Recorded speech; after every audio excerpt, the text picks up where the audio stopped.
Ah, bonjour, monsieur Ajvel. Bonjour.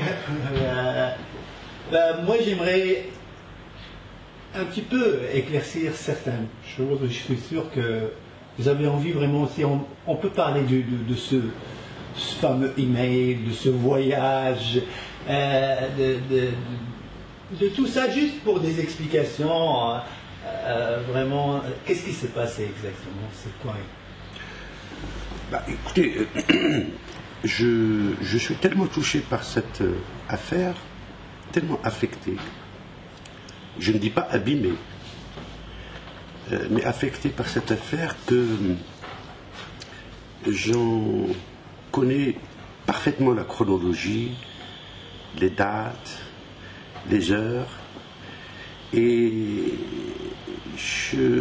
ça s'est passé en plus un jour que je ne pourrais pas oublier, qui est le 8 mars, la journée de la femme. En plus, j'avais ma famille qui était ici chez moi, puisqu'ils étaient en vacances. J'avais demandé à ma secrétaire de rédiger un texte où je faisais des points sur un certain nombre de choses. Consciencieuse comme elle est, ça c'était le 7 au soir, consciencieuse comme il est rentré chez elle, il a fait manger ses enfants, tout ce qu'il faut, et après il a tapé un texte dans lequel je faisais un certain nombre de points que j'assume pleinement. Le lendemain, il est arrivé, il me l'a envoyé à 9h, 9h30. Moi, j'étais pas là, puisque j'avais une réunion avec tous les journalistes de la MAC, que mon ami Khalil Hachim m'a fait l'amitié de faire rencontrer, et pour discuter un tout petit peu comment la MAC, l'immigration, etc. Et en rentrant, j'ai rencontré le président, j'ai déjeuné avec lui, et puis après on est rentré tout de suite dans son bureau, on avait une réunion de travail qui a duré, je sais pas moi, jusqu'à 16h.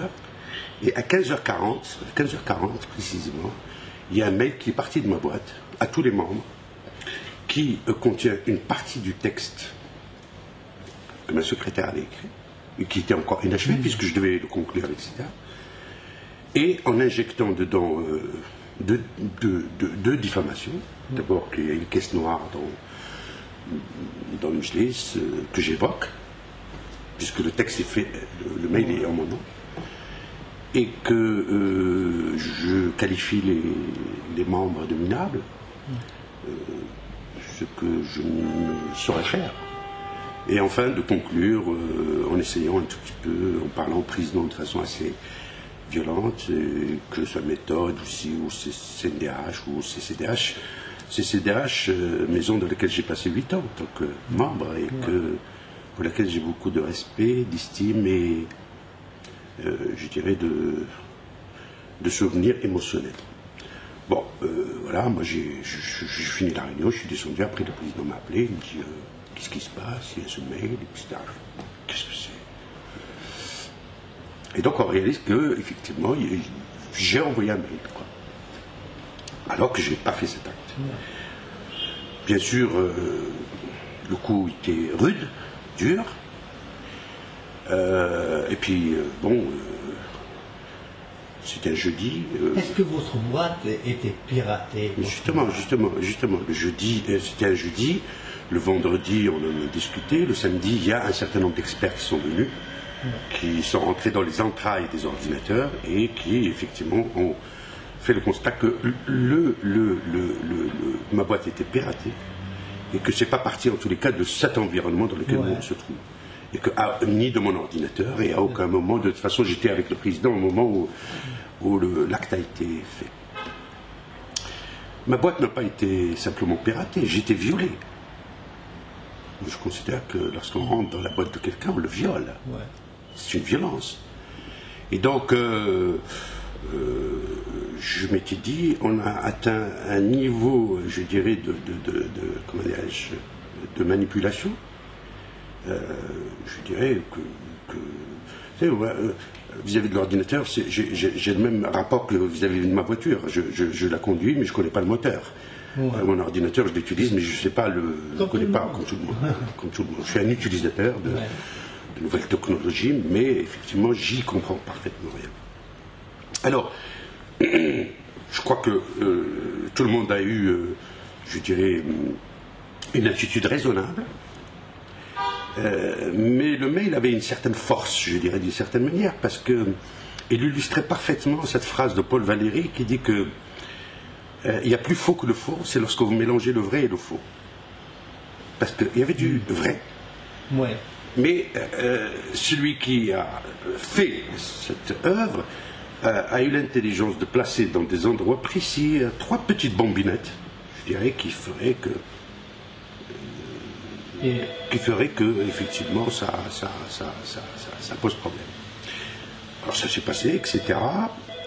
On avait un séminaire à Marrakech, et la veille du séminaire, à 5 h du matin, je reçois un mail d'un faux nom, un nom d'emprunt français, qui évoque l'ordre du jour de la réunion de Marrakech, et qui m'interpelle, mais en l'envoyant et en la diffusant très largement, sur ce mail, pourquoi il n'est pas à l'ordre du jour, pourquoi je ne m'en explique pas, etc. On a fait notre séminaire le samedi, on a discuté, on n'a pas évoqué le sujet parce que moi je ne voulais pas du tout. Et le mardi suivant, c'est-à-dire le 4 avril, je reçois un coup de téléphone, et c'est là où ça va démarrer, je reçois un coup de téléphone d'une jeune avec un nom français. Je ne suis pas une journaliste ni marocaine ni rien. J'étais en France à ce moment-là, je croyais que j'avais affaire à une journaliste de France. Je ne me rappelle plus comment elle s'appelle. Et il commence à me poser des questions sur le mail. Il me dit, j'appartiens à ce site que je ne qualifierai pas ici, je nommerai pas. Ouais. Et voilà, je suis en train de... Je lui dis, mais écoutez madame, je sais que vous avez essayé de chercher à me joindre et que les services vous ont dit qu'effectivement, M. Hachbeli a fait un démenti, que c'est un faux, et que machin truc. Bon, et alors il commence à me poser des questions de façon assez inquisitoire. Je lui dis, écoutez, j'ai essayé de répondre. Elle est passée à un autre sujet qui me semblait pas du tout à l'ordre du jour. Et donc, elle me dit, voilà, je lui dis, écoutez, madame, j'ai essayé de vous répondre le plus courtoisement possible, parce que je sais que si je ne vous réponds pas, vous allez encore écrire, et refuser de me répondre. Elle me dit, mais c'est exactement ça. Et là, effectivement, je me suis vraiment mis en colère, je me suis fâché, je lui ai dit, écoutez, je l'ai envoyé balader assez violemment. Le lendemain, il y a un texte vengeur qui sort sur moi, qui me qualifie, qui revient sur le truc, etc. Bien. À partir de ce moment-là, l'affaire est devenue beaucoup plus publique. Ouais. Et voilà, donc je suis devenu le monsieur qui insulte les journalistes, qui ne veut pas répondre, qui machin. Bien, soit. J'apprends par ailleurs que le site en question, en s'adressant à une de nos collaboratrices, lui dit, mais écoutez, moi, vous savez, je ne vise pas le CCME, je veux tuer Idriss Hachbeli. Ouais. Symboliquement, j'entends. Ah, on n'est pas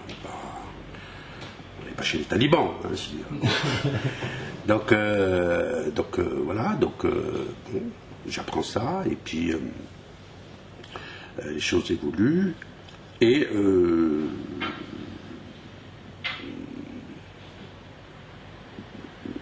il y a un canard qui sort, je crois, canard enchaîné dans lequel est sorti, canard libéré plutôt, dans lequel est sorti l'affaire du mail, avec un gros titre, le scandale, le mail qui est fait, scandale. J'ai contacté le journaliste en question parce que c'est un ami, et moi j'ai pas l'habitude de porter plainte contre le journaliste, je me considère comme faisant partie de cette famille, puisque je commets quelques chroniques, etc. Il me dit, mais monsieur Hachbeli, moi je comprends, mais si tu veux, tu peux répondre, etc. Machin truc. Et donc, je fais une réponse brutale, parfois même maladroite, je dirais, dans laquelle il y a beaucoup d'émotions.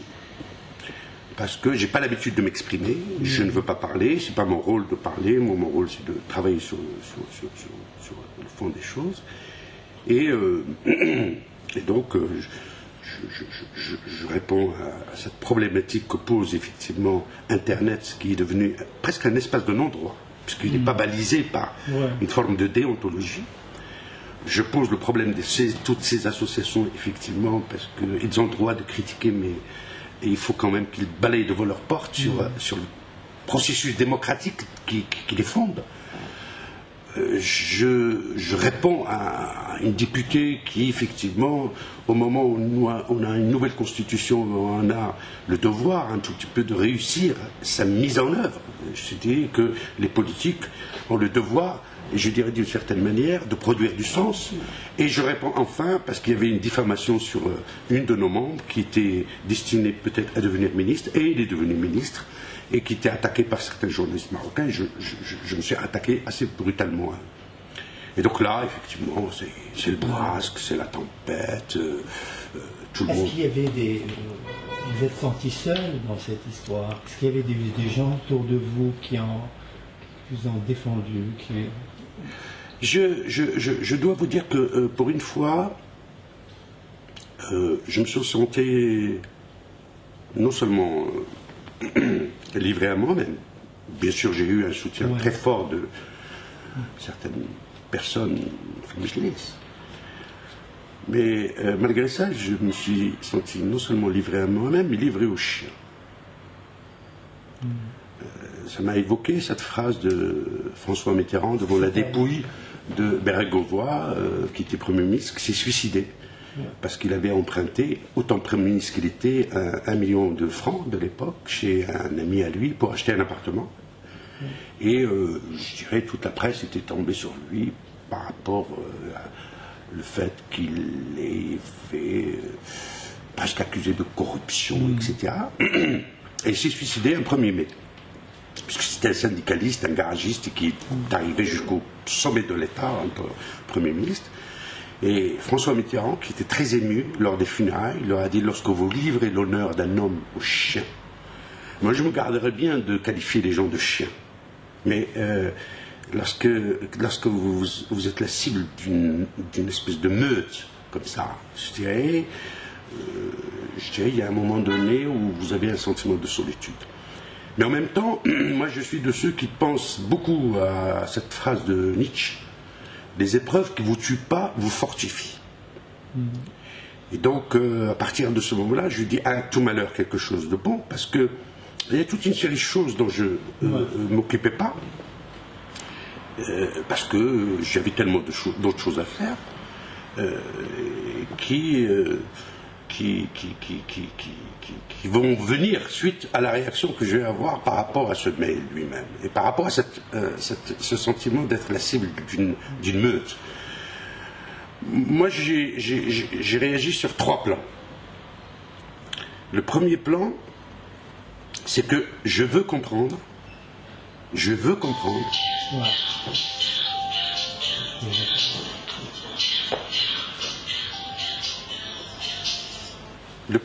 Le premier plan, c'est que je veux comprendre techniquement comment on a pu détourner mon mail.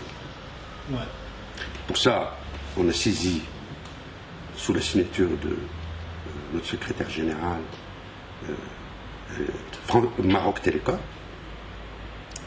qui m'ont répondu qu'ils sont prêts à faire les investigations nécessaires, plus que celles qu'on a fait sur place, mais à la condition, et je trouve à l'honneur de notre pays qui ait des démarches de cette nature, à la condition que ce soit à la demande du procureur du roi. C'est-à-dire que la justice demande. Donc j'étais pas dans l'obligation, mais vraiment dans le bonheur de déposer une plainte auprès du procureur du roi, que j'ai ici, le 12 avril, à Rabat, pour que des investigations nécessaires se fassent pour que je sache comment, quel est l'IP, le machin, etc., comment ce mail a été détourné. Moi, je vais aller jusqu'au bout là-dessus. Je vais aller jusqu'au bout. Ça, c'est le premier volet, qui est un volet, je dirais, technique. Et bien sûr, on est en train de faire un audit de tout le système parce qu'il nous est arrivé d'être hackés. Alors, les hackers disent qu'ils sont algériens, etc. Machin truc. Bon, moi, j'en sais rien. Bon. Mais je veux savoir comment on est rentré. Vous savez vraiment, vous avez une idée, c'est qui a fait ça? Non, quand bien même, vous permettrez que je ne puisse pas dévoiler ça. Donc, il y a ce volet, je veux comprendre techniquement. Ici, on a, je dirais, une certaine vulnérabilité en matière d'informatique. Il faut la réparer, etc.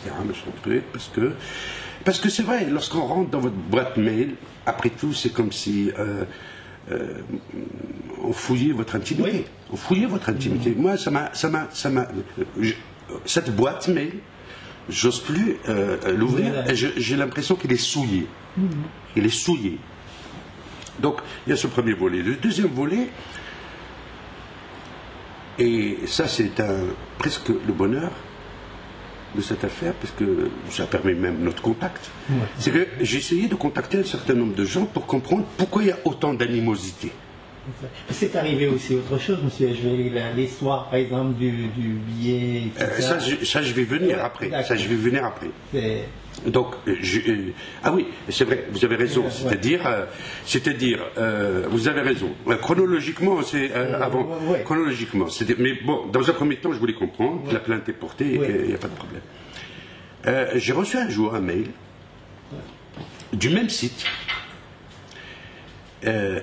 Qui me l'envoie à moi, au président, au secrétaire général, à la chargée de communication. Et donc c'est quelqu'un qui connaît vos sites, qui connaît vos emails, qui connaît l'organisation comme telle, pour que quelqu'un fasse ça. Oui, bien sûr. Alors, en tous les cas, je vous raconte.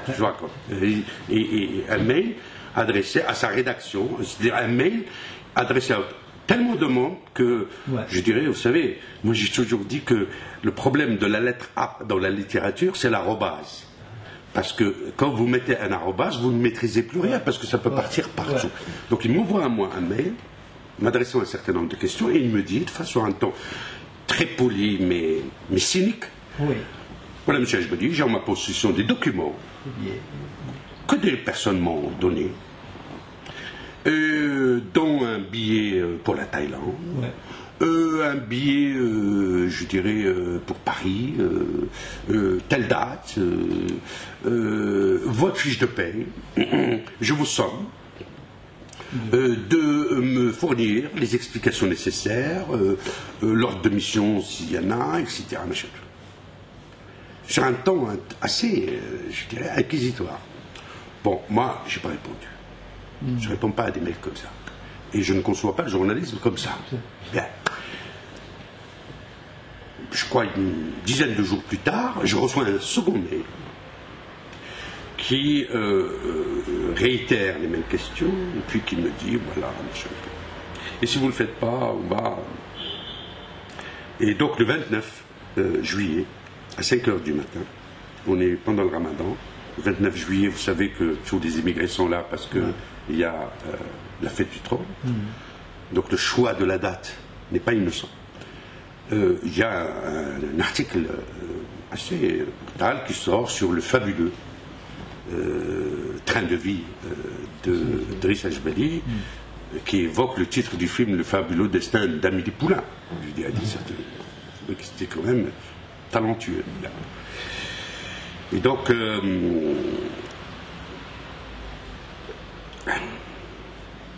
j'ai trouvé que c'était de l'ordre de l'acharnement. Justement, pourquoi, à votre avis, cet acharnement? C'est ce que j'essaie de comprendre. Mais je crois en partie que j'ai compris. Donc, il y a une forme d'acharnement.